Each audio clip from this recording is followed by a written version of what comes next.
Selamat pagi, selamat siang, selamat malam, Romo dan teman-teman semua. Pada kesempatan ini kami dari anggota kelompok hendak mempresentasikan materi yang telah dipercayakan kepada kami mengenai teologi sistematik. Saya akan share screen bahan-bahan yang akan menjadi diskusi kita pada hari ini.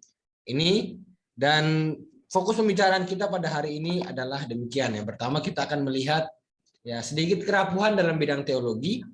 Kemudian 5 pendekatan teologi yang sifatnya kontemporer. Kemudian toward a more comprehensive theological approach, transisi ke abad ke-21 dan juga sedikit pewahyuan. Baik, untuk mempersingkat waktu, langsung saja kita mulai dengan presentasi. Kita akan membahas yang pertama, the fragility of theology. Dan ini akan dipresentasikan oleh Saudara Moses. Saudara Moses, dipersilakan waktu Anda. Ya, baik. Saya akan membahas tentang kelemahan dari teologi atau keterbatasan dari teologi. Bahwa teologi sebagai suatu disiplin ilmu itu berjuang untuk melihat ketepatan sejarah, ketelitian konseptual, dan konsistensi sistematis, serta kejelasan penafsiran teologi, dan hal itu menimbulkan perdebatan terus-menerus di antara para teolog. Dan kemudian kita melihat kitab suci Kristiani sebagai sebuah kesaksian dan refleksi teologi. Kitab suci sebagai sumber atau pusat refleksi teologis dan merupakan contoh refleksi teologis. Dalam konstitusi dogmatis tentang wahyu ilahi, menekankan sejauh mana refleksi teologis meresapi tulisan-tulisan perjanjian baru. Kemudian ada 3 paradigma teologi klasik. Yang pertama, itu menurut Agustinus tentang ajaran kebijaksanaan Kristiani. Pertama, tentang teologi sistematika di gereja Yunani awal. 3 kontribusi besar dari Origenes, yaitu tentang memberikan landasan bagi eksegesis kitab suci secara ilmiah. Kedua, mengembangkan teori sistematis tentang pengetahuan agama. Dan ketiga, itu memberikan presentasi teologi yang sistematis. Kemudian, konsep ilmiah dari Agustinus tentang pengetahuan dan kebijaksanaan. Ada kontribusi dari Agustinus adalah bahwa teologi itu sebagai kebijaksanaan dan aturan hermeutikas untuk penafsiran kitab suci dan pengaruhnya pada struktur Summa abad pertengahan. Kemudian, Agustinus memberikan perbedaan antara kebijaksanaan dan pengetahuan. Dan Agustinus juga memandang kebijaksanaan dan kebahagiaan manusia itu sebagai tujuan dari pengetahuan. Dan Agustinus juga berpendapat bahwa pengetahuan itu berasal dari 3 sumber, yaitu pengalaman, otoritas, dan tanda. Sedangkan aturan hermeneutik dari Agustinus mendasarkan pada pemaknaan pada prioritas ontologis dari yang abadi, yang tidak dapat diubah, ke yang dapat diubah, dan material. Lalu pengaruh Agustinus di Barat. Yang pertama itu terhadap metode, isi, dan susunan teologi di abad pertengahan.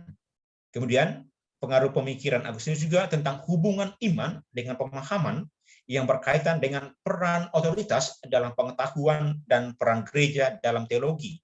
Dan Agustinus menyatakan bahwa keputusan tata apostoliklah yang menentukan teks mana yang diakui sebagai kitab suci. Lalu metode skolastik dan doktrina Sakrata Thomas Aquinas. Ada 3 langkah untuk memeriksa pemahaman Thomas tentang teologi, yaitu pertama, mempertimbangkan perkembangan metode teologi skolastik sebagai konteks metode teologisnya. Kedua, menganalisis definisi teologi Thomas dan memaknai spesifik dari judul Sacra Doctrina. Dan yang ketiga adalah membahas kriteria dari teologi itu sendiri. Dan latar belakang metode skolastik dan teologi adalah berkembangnya sekolah menjadi universitas. Kemudian pengajaran di universitas dikembangkan dari proses pembacaan, leksio, ke praktik perdebatan, diskusio, dan pertanyaan yang membawa perubahan penting dalam pengajaran dan metode teologi. Kemudian pemahaman Thomas tentang sakral doktrina itu Thomas melibatkan reduksi atau resolusi dan pernyataan-pernyataan teologis ke dalam pengajaran iman.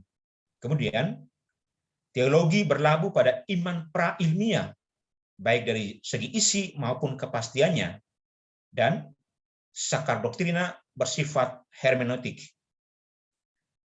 Lalu dasar dan pokok-pokok sakral doktrina ada dua. Yang pertama, sakral doktrina berasal dari wahyu ilahi. Otoritasnya didasarkan pada kitab suci. Dan yang kedua, sakral doktrina adalah disiplin khusus karena memiliki teks otoritas khusus kitab suci. Neoskolatik. Neoskolastisme berkembang pada periode setelah Renaissance dan Reformasi. Lalu dari skolastisme ke Katolik pasca Tridentian itu adanya transformasi dan pergeseran dari skolastisme abad pertengahan ke neoskolastisme sebagian besar disebabkan oleh kontroversi seputar reformasi Protestan dan pengaruh Renaissance. Lalu skolastik barok. Peris Denis Peteu mengembangkan konsep teologi sebagai ilmu deduktif, di mana teologi itu maju dalam pengetahuan itu dengan menyimpulkan kesimpulan dari premis-premis iman melalui premis-premis akal. Lalu teologi neoskolastik itu mempunyai ciri khasnya adalah pendekatan neoskolastik itu berkembangnya pedoman teologis yang menjadi instrumen utama pengajaran teologi. Kontribusi khasnya adalah adanya buku pedoman untuk sekolah teologi, dan neoskolastik juga memperjelas posisi Katolik pada topik tertentu dengan menunjukkan kebenarannya melalui argumen yang diambil dari Alkitab dan tulisan gereja awal. Lalu, krisis teologi neoskolastik. Ada dua hal yang menyebabkan krisis teologi. Pertama, meningkatnya kesadaran akan karakter historis pemikiran manusia secara umum yang mengarah pada pengenalan karakter historis dari afirmasi teologis. Kedua, itu berkembangnya hubungan baru antara teologi dan filsafat yang berdampak pada pergeseran peran filsafat dalam metode teologis. Terima kasih, demikian dari saya. Terima kasih Frater Moses untuk pemaparan dari Anda. Berikutnya kita lanjutkan pada pembahasan berikutnya mengenai 5 Contemporary Approaches to Theology. Akan dipresentasikan oleh Buder Damian ataupun Saudara Petrus Menyadidala. Kepada Buder Damian, waktu dan kesempatan saya berikan kepada Anda. Baik, terima kasih untuk waktu dan kesempatan yang diberikan. Saya melanjutkan berkaitan dengan 5 pendekatan kontemporer untuk teologi.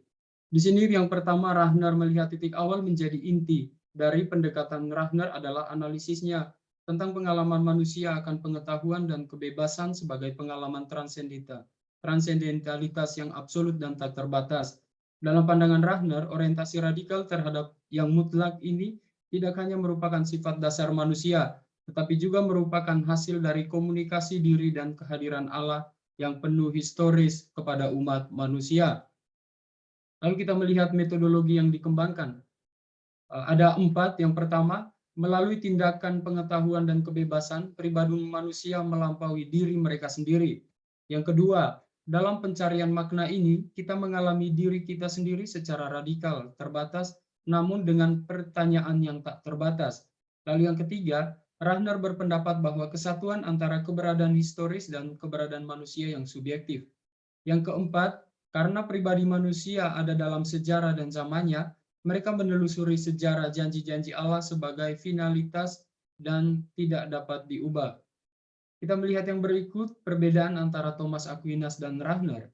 Titik tolak Rahner adalah antropologis, tidak hanya sejauh ia memulai dengan analisis antropologisnya, tetapi juga sejauh isi kepercayaan dasar Kristen terkait dengan pertanyaan antropologis. Lalu titik tolak dan struktur Thomas adalah teosentris. Setelah pertanyaan pertama tentang sifat sakra doktrina, Thomas memulai bukunya yang pertama, Summa Theologiae, membahas masalah keberadaan dan kodrat Tuhan sebagai satu dan tritunggal. Lalu diikuti dengan diskusi apa yang telah Tuhan ciptakan. Nah, di bagian kedua bukunya membahas sifat manusia dan kebajikannya.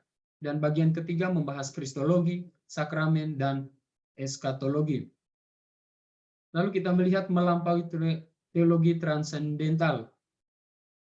Balthasar secara khusus berpendapat bahwa perubahan antropologis dalam teologi modern, khususnya yang dikembangkan oleh Rahner ini mereduksi kebenaran agama ke dalam perspektif suatu tropologi, dan demikian kurang adil terhadap perspektif lain. Di sini von Balthasar ini mengembangkan karya sistematisnya dalam 3 tipe. Yang pertama menguraikan estetika teologi yang mendekati wahyu dari sudut pandang keindahan. Lalu yang kedua memperlakukan wahyu sebagai interaksi yang dramatis. Ketiga menganggap wahyu sebagai ide dan kata. Kita melihat bagian yang berikut, metateori, metode dalam teologi. Bernard Lonergan telah berkontribusi pada teologi Katolik Roma kontemporer dengan menunjukkan bahwa penting bagi teologi untuk menjawab beberapa pertanyaan terkait dengan epistemologi. Oleh karena itu, untuk mengetahui sifat dasar, untuk mengetahui dan metode teologis, di mana Lonergan berpendapat bahwa mengetahui melibatkan 4 struktur. Yang pertama yakni pengalaman data, pemahaman maknanya, penilaian akan nilainya, dan akhirnya keputusan yang evaluatif. Lalu yang kemudian metode korelasi. Paul Tillich mengembangkan metode korelasi dengan pemahaman korelasi yang spesifik. Di sini ada 3 jenis korelasi. Yang pertama statistik, seperti pada korelasi data, lalu logis, seperti dalam saling ketergantungan konsep, misalnya keseluruhan dan sebagian, dan yang ketiga nyata, seperti saling ketergantungan hal-hal dan peristiwa-peristiwa. Ketiga jenis ini juga hadir dalam teologi tentunya. Lalu yang berikut, korelasi dengan teologi kontemporer Katolik Roma. Edward Silebex menawarkan beberapa korelasi kritis dan prinsip struktural. Yang pertama, korelasi kritis dan prinsip identitas. Silebex merumuskan metode korelasi sebagai korelasi kritis antara 2 sumber teologi. Di satu sisi tradisi pengalaman Kristen dan di sisi lain pengalaman masa kini. Yang kedua, Edward Silebex menawarkan beberapa korelasi kritis dan prinsip struktural. Korelasi kritis dan prinsip identitas. Silebex merumuskan metode korelasi sebagai korelasi kritis antara 2 sumber teologi.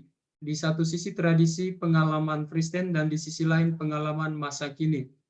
Lalu yang ketiga, korelasi antara iman dan akal menurut Ratzinger. Ratzinger berpendapat bahwa iman Kristen memandang kebenaran bukan sebagai kebenaran khusus tentang beberapa hal tertentu, melainkan kebenaran keberadaan kita. Iman tidak menghilangkan hubungan manusia dengan kebenaran, juga tidak mengabaikan analogi akal. Yang keempat, korelasi kritis menurut David Rashi menyarankan bahwa definisi yang diterima secara luas dari tugas teologis adalah untuk membangun korelasi yang saling kritis antara interpretasi tradisi Kristen dan interpretasi situasi kontemporer. Itu adalah metode korelasi yang direvisi. Pada kenyataan tidak lain adalah klarifikasi dan koreksi kesadaran diri yang hermeneutis terhadap teologi tradisional. Kemudian yang terakhir berkaitan dengan teologi pembebasan. Ini dalam arti sempit, teologi pembebasan adalah gerakan teologis kontemporer Amerika Latin. Boleh dikatakan bahwa ini terkait dengan fokusnya pada saat itu yakni tentang politik, ekonomi, dan penyebab ideologi sosial dalam kesetaraan negara-negara Amerika Latin dan antara Amerika Latin dengan Amerika Utara. Sekian dari saya. Terima kasih. Terima kasih Saudara Petrus Miaridala atau Buddha Damian atas pemaparan dari Anda. Berikutnya kita lanjutkan pembahasan kita. Kita akan melihat pendekatan teologis yang lebih komprehensif dan ini akan disampaikan oleh Saudara Markus Menang. Kepada Saudara Markus Menang, waktu dan tempat saya persilakan kepada Anda untuk menjelaskan. Baik, terima kasih saudara-saudara. Kita akan masuk menuju pendekatan teologis yang lebih komprehensif. Sebagaimana yang kita ketahui bahwa tantangan bagi teologi kontemporer adalah 3 menghadapi budaya, agama, ilmiah, dan politik. Akan tetapi dengan tantangan ini, teolog dapat dimampukan untuk bagaimana memahami tugas sebagai teologis. Dalam hal ini, jika para teolog menilai situasi saat ini sebagai sekular yang ditandai dengan tidak adanya nilai-nilai moral masa lalu dan matinya agama-agama tradisional, maka makna tersebut adalah bagian dari tugas teologis yang terpenting. Di sisi lain, tujuan utama dari teologi ialah mengatasi penindasan. Berbicara mengenai penindasan, kita mengacu pada teologi kebebasan. Sebagaimana yang diketahui bahwa pertama-tama teologi kebebasan tidak hanya mendapatkan sumber dari hasil kritik terhadap tradisi dan situasi saat ini, melainkan juga dengan kriteria untuk penilaian afirmasi atau pengakuan teologis. Dalam hal ini, pada saat yang sama, praktik pembebasan juga merupakan tujuan teologi pembebasan. Maka dengan demikian, arahan dasar teologi pembebasan adalah pembebasan kaum miskin dan tertindas. Namun bukan hanya dalam lingkup ini saja, melainkan juga meliputi pembebasan sosial, ekonomis, maupun politis. Berkaitan dengan ini, teologi-teologi merujuk pada tindakan pembebasan Allah dalam sejarah, serta pilihan mendahulukan kaum miskin dan tertindas. Lebih lanjut, karakteristik situasi modern. Teologi saat ini semakin ditantang oleh perkembangan zaman yang semakin modern. Namun hal ini bukanlah ciri-ciri tantangan eksternal bagi teologi, tetapi bersifat internal bagi teologi yang menjadi hakikat refleksi teologis. Tantangan-tantangan ini merupakan ambiguitas dasar yang mencirikan situasi kita saat ini, yang dimana pluralisme, kesatuan, rasionalitas, dan kritiknya menjadi suatu anggapan bagi para penguasa. Yang berikut ialah ambiguitas, pluralisme, dan persatuan. Perlu disadari bahwa pluralisme menjadi tantangan bagi teologi sebagai orang-orang yang hidup di tengah pluralisme. Kini tidak lagi mengharapkan sintesis antara teologi dan budaya. Mengapa demikian? Karena mereka tetap memegang pada idealisme sintesis atau percampuran yang berlaku pada abad pertengahan. Karena idealisme ini didorong untuk kembali ke zaman itu. Maka hal ini menjadi tugas teologi sebagai penasihat yang didasari oleh kesadaran yang penuh akan historisitas, filsafat, dan pluralisme teologi. Berikut ialah ambiguitas, rasionalitas, dan kritiknya. Perlu kita ketahui bahwa teologi memiliki kaitan dengan konsepsi rasionalitas, yaitu sifat rasionalitas dalam dunia modern menghadapi tantangan ganda, yakni menghadapi tantangan pencerahan modern dan kritik tantangan berkembang terhadap pencerahan. Aspek ini menjadi tantangan bagi teologi. Perlu diperhatikan bahwa posisi modernnya tantangan rasionalitas merupakan sesuatu hal yang penting bagi teologi Katolik Roma, sebab teologi Katolik Roma selalu mencari kesatuan antara iman dan akal. Lebih lanjut, ambiguitas kekuasaan dan penindasannya. Sebagaimana kita ketahui bahwa dunia sekarang ini merupakan dunia kekuatan ilmiah, teologi, dan politik. Perkembangan yang sedang terjadi saat ini mempermudahkan manusia untuk memenuhi kebutuhannya. Akan tetapi di sisi lain, dengan berkembangnya aspek-aspek ini, kehidupan manusia semakin miskin dan melarat. Maka dari hal ini muncullah dua hal ambiguitas. Yang pertama adalah menghadirkan tantangan yang mempengaruhi misi dan struktur iman. Yang kedua adalah orang-orang miskin dan tertindas membawa pandangan tentang masyarakat dan sejarah yang sebaliknya sering diabaikan.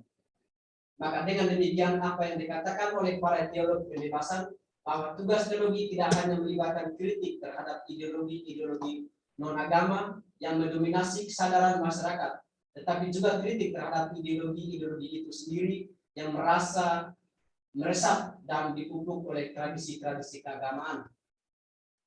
Terakhir, 4 elemen pendekatan teologi. Tugas teologi Kristen merupakan penjabaran visi dan identitas Kristen dalam menghadapi tantangan-tantangan tersebut. Akan tetapi visi ini tidak hanya mencakup wacana tentang Tuhan, dan melainkan juga wacana tentang komunitas Kristen dalam hubungannya dengan komunitas lain. Dalam artian bahwa teologi tidak hanya berbicara mengenai Tuhan yang diyakini oleh agama sendiri, tetapi juga teologi berbicara mengenai Tuhan yang dipercaya oleh agama lain atau komunitas lain. Sekian dan terima kasih. Terima kasih Saudara Markus. Berikutnya kita akan melanjutkan kepada transisi dari pembahasan kita, yaitu tentang transisi pada abad ke-21. Nah, pada kesempatan ini sebagai pembuka, ya, topik pembicaraan kita itu adalah mengenai postmodernisme. Dan landasan pertamanya itu ialah dari Konsili Vatikan kedua. Dan ini dapat kita lihat dari ajakan Konsili Vatikan kedua oleh Paus Yohanes 23 yang terlebih dahulu mengajak agar gereja membuka jendela. Nah, inilah sebenarnya titik tolak utama, maksud tersirat yang ingin menyatakan bahwa terbukanya gereja terhadap postmodernisme ini. Nah, teologi dalam konteks ini ialah menyesuaikannya, ya, menyesuaikan dengan mengambil jalan yang beragam dan berbeda di seluruh tradisi Kristiani yang beragam. Nah, kemudian teologi Gereja Katolik itu mengambil jalan yang berbeda. Tujuannya ialah melawan partikularisme dan relativisme dalam teologi modern. Contohnya dalam pemikiran Paus Yohanes Paulus II tentang pengajuran nilai-nilai universal, Paus Benediktus XVI, dan masih banyak lagi tokoh-tokoh teolog Katolik yang pada saat itu berperan. Dan kita melangkah lebih jauh, apa yang khas dari teologi Gereja Katolik? Yang khas adalah kita mesti melihatnya melalui kacamata pasca Konsili Vatikan kedua. Ya. Apa yang khas? Metode apa saja? Yang pertama ialah pemusatan subjektivitas melalui estetika dan fenomenologi. Yang kedua, kritik terhadap objektivisme metodologis. Ketiga, seruan untuk mengingat, tradisi dan interupsi terhadap pemahaman sejarah yang progresif, relevansi pengalaman hidup dan spiritualitas dalam kaitannya dengan pendekatan akademis, serta perpindahan dari pemahaman individualistis ke pemahaman kebenaran yang dialogis. Kita masuk yang pertama, mengenai pemusatan subjektivitas melalui estetika dan fenomenologi. Jadi tanda awalnya ialah fokus modern pada epistemologi, yaitu pengalaman keagamaan serta kesadaran beragama. Nah, lebih jauh, pemusatan pada estetika dan fenomenologi ini sebenarnya mempunyai dua tujuan. Ya, kita harus belajar dari salah satu tokohnya, yaitu Hans Urs von Balthasar. Ya, dia memberikan sebuah advokasi tentang estetika, dan hari ini sebenarnya berusaha untuk melemahkan teologi yang berpusat pada subjek. Jadi Hans Urs von Balthasar dia mengembangkan konsistensi dalam mempertahankan pentingnya keberadaan dalam kaitannya dengan analogi iman. Selain itu, dia juga menggarisbawahi sentralitas iman Kristen sebagai interpretasi bentuk realitas. Yang kedua, ia memberikan tempat pada teologi fundamental sebagai tempat yang signifikan. Tapi ia menggarisbawahi pentingnya pengembangan asketis dari indera spiritual dan estetika pengalaman. Dan yang ketiga, teman-teman dapat lihat di layar Anda. Kemudian kita lanjut pada bagian yang kedua, yaitu fenomenologi, pemusatan dengan beralih ke objek. Nah, di sini kita belajar dari tiga tokoh. Yang pertama, kita belajar dari Jean-Luc Marion. Dia berbicara tentang giveness sebagai kategori dari fenomena.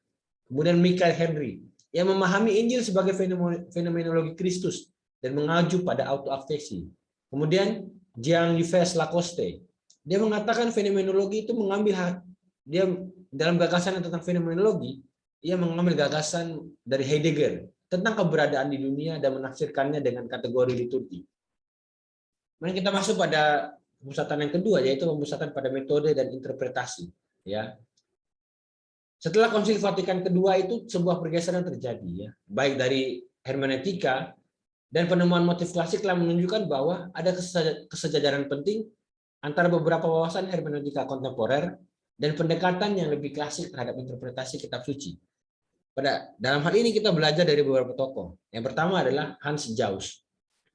Hans Jauss memberikan penekanan pada metode yang lebih sederhana, namun tetap lebih bersifat tradisional, ya, penekanan pada yang klasik. Dalam teologi kontemporer ada beberapa tokoh, salah satunya ialah Joseph Ratzinger. Apa yang dia lakukan ialah dia melakukan pembelaan akan pentingnya kritik sejarah yang bertahan lama. Bertahan lama maksudnya ialah yang paling lama tujuannya untuk menemukan makna tunggal dari sebuah teks berdasarkan gramatikal, linguistik, dan interpretasi teks dalam kaitannya dengan konteks historis lainnya. Kemudian seruan untuk mengingat tradisi dan interupsi terhadap pemahaman sejarah yang progresif. Ini kita belajar dari tokoh, belajar dari satu tokoh, yaitu Johann Baptist Metz. Ya, penekanan Metz itu ialah ingatan akar penderitaan sebagai pusat teologinya. Johann beranggapan bahwa Injil berisi dangerous memory tentang kematian dan kebangkitan Yesus. Lalu ingatan seperti itulah yang akhirnya menginspirasi sejarah, sejauh ia mengedepankan ketidakadilan dalam sejarah dan mengungkapkan solidaritas dengan para korban ketidakadilan dalam sejarah. Kemudian kita masuk pada relevansi, ya, relevansi pengalaman hidup dan spiritualitas dalam kaitannya dengan pendekatan akademis. Fakta bahwa historisitas menunjukkan refleksi teologis telah terjadi dalam konteks sosial dan pribadi yang beragam. Nah, ironinya bahwa aktivitas reflektif ya sistematis menjadi sebuah paradigma baru, tetapi melogikkan cara-cara lain. Nah, masa kini itu munculnya studi tentang agama-agama yang mencoba melihat dalam dua sisi. Nah, studi tentang agama-agama ini memerlukan studi tentang pengalaman hidup dari beragam anggota dan kelompok masyarakat agama. Dan inilah sebenarnya yang menjadi sebuah pendekatan teologi yang inti. Kemudian perpindahan yang terakhir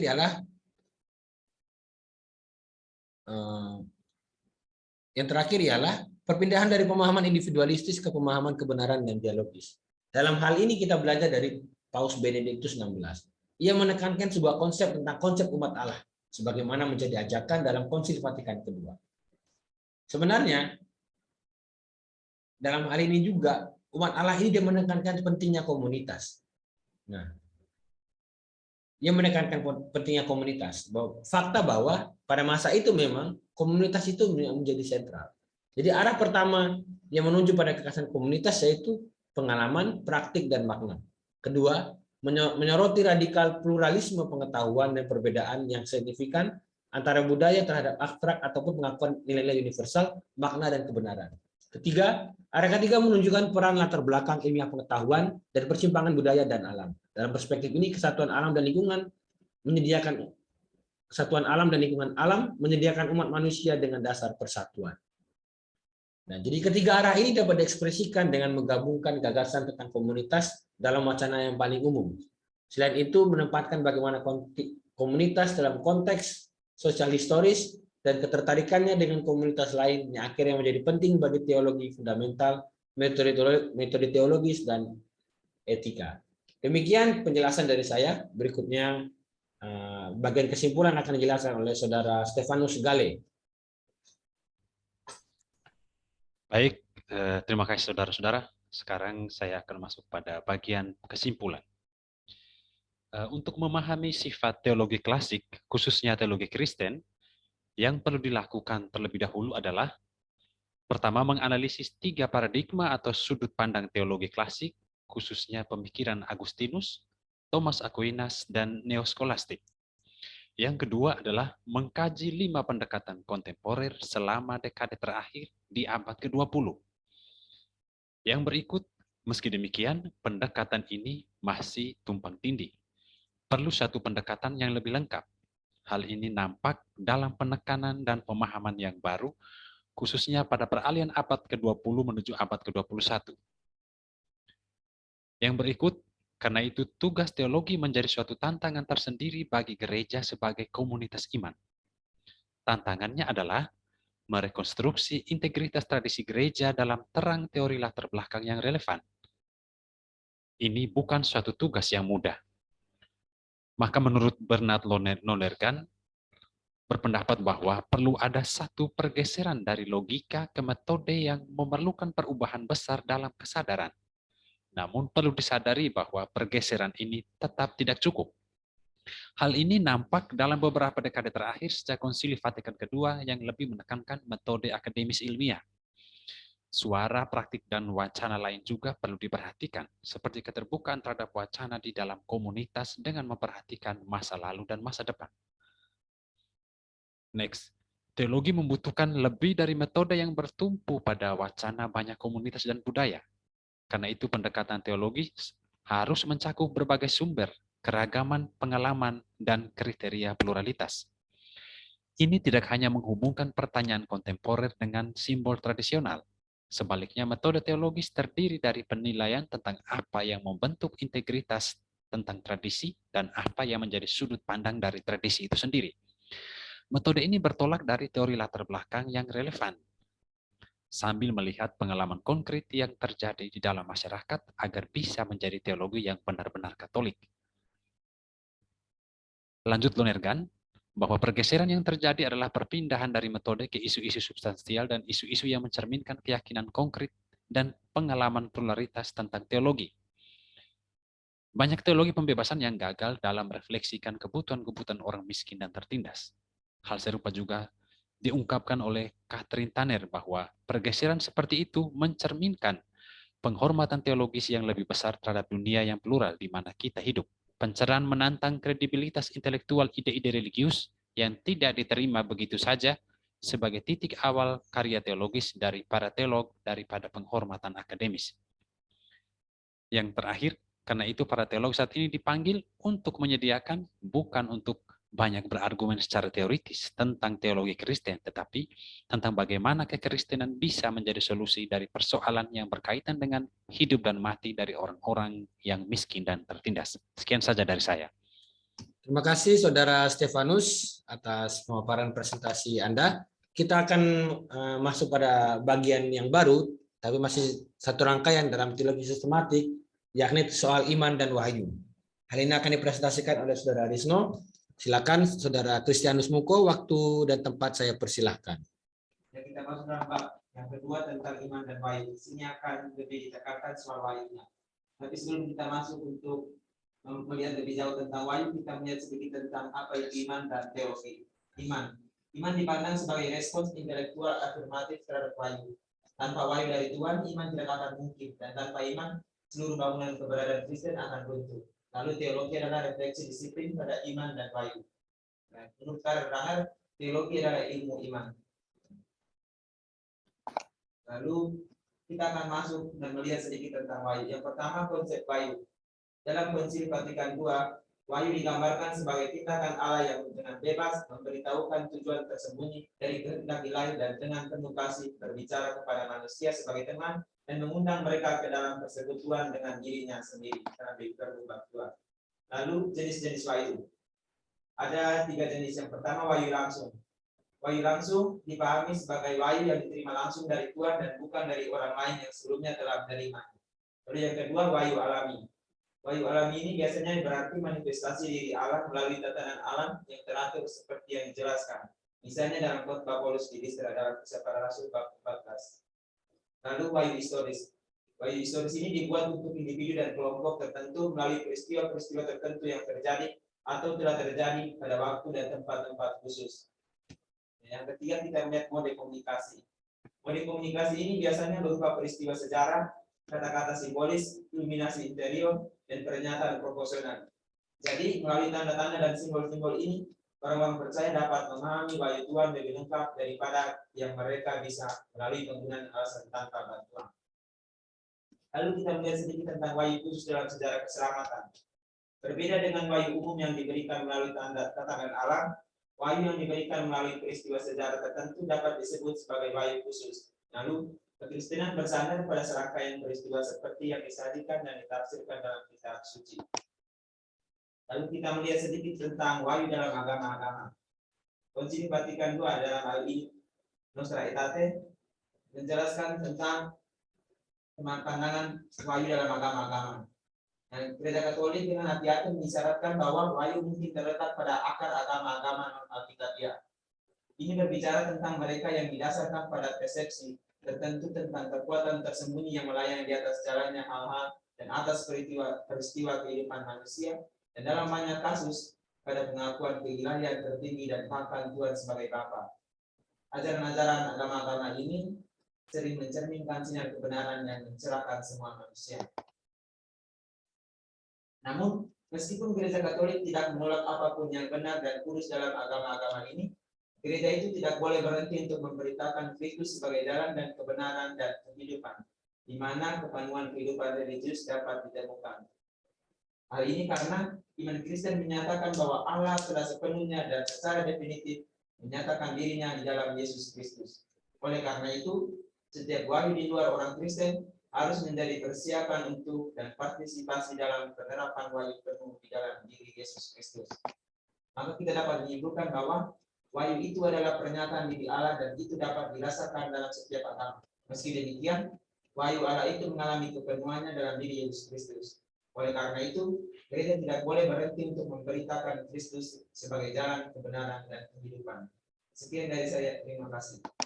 Terima kasih teman-teman semua atas penjelasan mengenai teologi sistematik. Jadi secara umum yang bisa kita dapatkan dari pembelajaran kita pada hari ini ialah kita telah mengetahui bahwa teologi tidak terlepas dari yang namanya kerapuhan, dari yang namanya kelemahan.